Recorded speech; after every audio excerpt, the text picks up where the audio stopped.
Hi everyone, welcome back to another video. Today we're going to talk about the first week of the AAF, that is the Alliance of American Football League.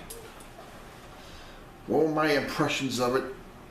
Well, for one thing, they took their time putting this together. It wasn't a rush hour like we've seen in the past as with the United Football League, which was a total flop, but somehow managed to last 4 seasons. The XFL, Vince McMahon's old league at the first time. The World League of American Football, which is pretty much my favorite all-time football league other than the NFL. Then you had NFL Europe League, and of course the USFL. And I was much too young to remember the World Football League back in the 70s.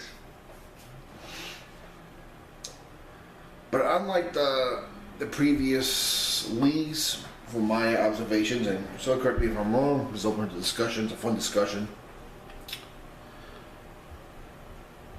The others were put together real fast, and it was a rush product to get on the field, just to have winter/spring football. The AAF took their time with this, and the games during the first weekend pretty much showed it. Now, was it super high quality football like the NFL? No, but it wasn't bad football either. I remember the first week of the World League of American Football, and it was pretty bad. The first 2 weeks actually pretty bad. The XFL was terrible for the first 3 weeks. The UFL was terrible all 4 years. I still do not understand how they lasted 4 years, but they did. But you have a lot of good football people in charge of this. I mean, you had Charlie Ebersol, the son of Dick Ebersol, who started this project, I guess, with a great football mind named Bill Polian, who's pretty much built up 3 teams and is pretty legendary as an executive. And ironically, Charlie Ebersol is going to be competing with his dad's former partner next year, Vince McMahon, who started the XFL. So this is getting pretty good here. You have Heinz Ward in charge of player development. You have his name, Dick Oliver, as commissioner. I don't really know much about him, so I'm not going to really comment on him. But you have Justin Tuck in charge of player development also.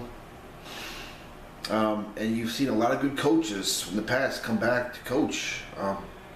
Steve Spurrier is with Orlando. He's brought his fun and gun back to Orlando. If you saw the first weekend. He's taking advantage of the rules of you can only rush 5 men at a time, and it looked like kind of like the pro version of his old Florida squad to a point. My man Dennis Exton, who coached my team, Miami, back in the 90s, 2 national championships, he's back in the mix. Mike Riley, he's been around. He's got 2 great cups with the Winnipeg Blue Bombers. He's coaching San Antonio. Darryl Johnson, the Moose. The Moose is losing to San Antonio. He is the general manager of the San Antonio Commanders. Mike Singletary is coaching down in Memphis. And so we do get some good names in the league here. Let me pop up the app here. I'm pretty sure they have an app here. But they've marketed this game pretty well. I remember watching their quarterback draft. It wasn't overdone, it wasn't overhyped, it was done just right, I think. A little long. I don't think I would have had 4 rounds of quarterback drafting. I think 3 would have been enough for only 8 teams, but hey, it is what it is. We've had some pretty good, the guy who treated me the most was that guy, Justin, I want to say Justin Perez of Birmingham, the self-taught quarterback who learned how to play quarterback on YouTube, played a year in college, and went to college on a bowling scholarship, and it was a walk-on for a year. He looked pretty good his first week against Memphis there, the Memphis Express.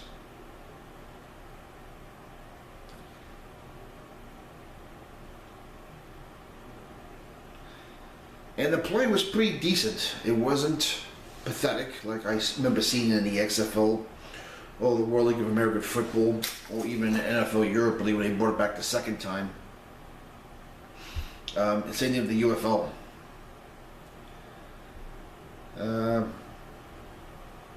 The games were not great, but they weren't bad. They were competitive. It wasn't sloppily played. We did see some good quarterback play. We saw some really good hits also. I mean, that's the one thing I'm liking about this League of Ray. They're allowed to play defense. I mean, whoever thought we'd be saying that about the NFL, but I mean, there is some really good stuff going on in this league. The crowds are pretty decent, especially in San Antonio. They did a good job putting a lot of people in that big Alamo Stadium. The crowd in Memphis was pretty good. Orlando drew pretty good. Overall, it was a pretty good weekend. I guess the rating was just under a 3 for the inaugural game between San Diego and San Antonio on the CBS network. That's another thing.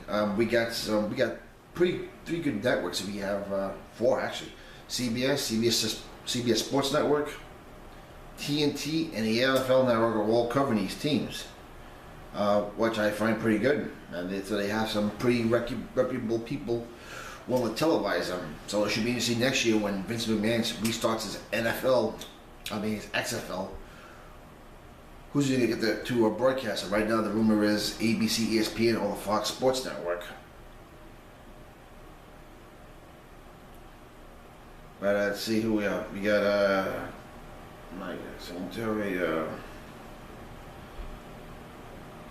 Rick Neuheisel, also coaching the league again. He didn't leave. Was it? He coached at UCLA. I think he coached somewhere else also.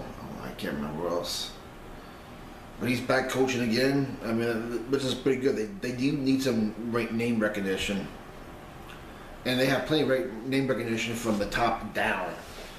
From the people who started this league to some of the general managers and some of the coaches. Like I said, Steve Spurrier's back.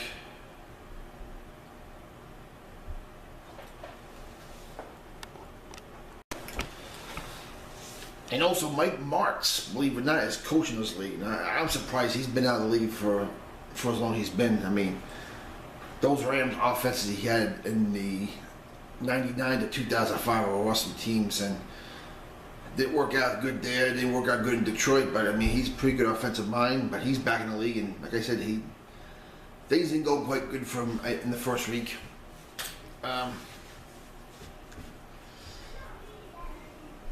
Only two field goals and a touchdown only. But here's what I like about the league. First of all, there are hardly any commercial breaks, which is good because it speeds up the game that much more. No kickoffs, which is a very, very smart move because, one, it just takes up time, and considering where they kick off from now, it ends up being a touchback anyway. And if you want to make the kickoff relevant again, well, then you have to kick off further back to make it exciting again. But for the sake of time, I thought it was a brilliant move just to get rid of the kickoff. Start the teams at the 25-yard line. No extra points, which I like very much. Everyone goes for 2. I'm pretty sure the overtime rules. I'm not sure what the overtime rules are. We have to worry about it this weekend. The one thing I found very weird was these referee uniforms. They kind of look like a cross between a Halloween costume and tactical police vest they were wearing there.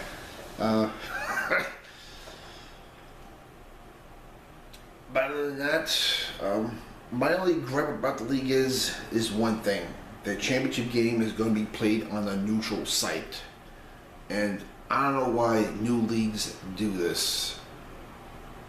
Because what's going to happen is you're going to have your 2 semifinal games, and chances are you're going to have your semifinal games draw more people and have a better atmosphere because there are home games for someone.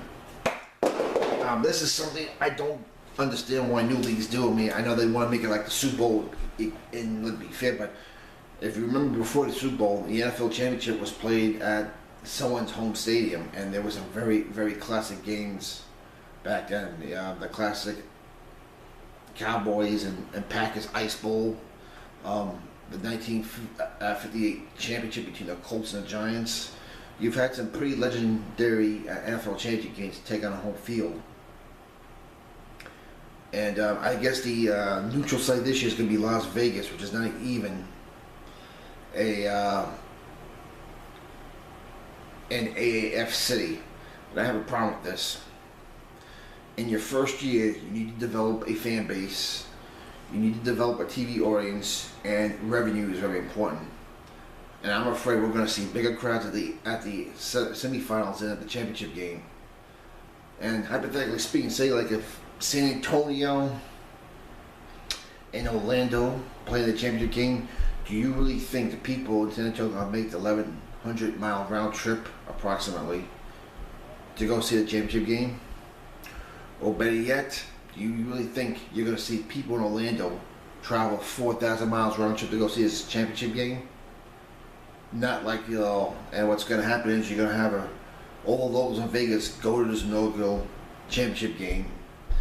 There won't be too many fans of either team in that stadium, and it's not going to make for a good atmosphere. It just isn't. And I think if the league was smart, they get rid of that neutral site, play it in the home field, so you can get a bigger crowd, more revenue, a better atmosphere, and your TV audience will be more into it. Until the league gets good, if it does get good, and where you can have a neutral site, make the championship, give it to the highest seed in that year. You're gonna have 4 teams make the playoffs, 1 through 4. Do it that way.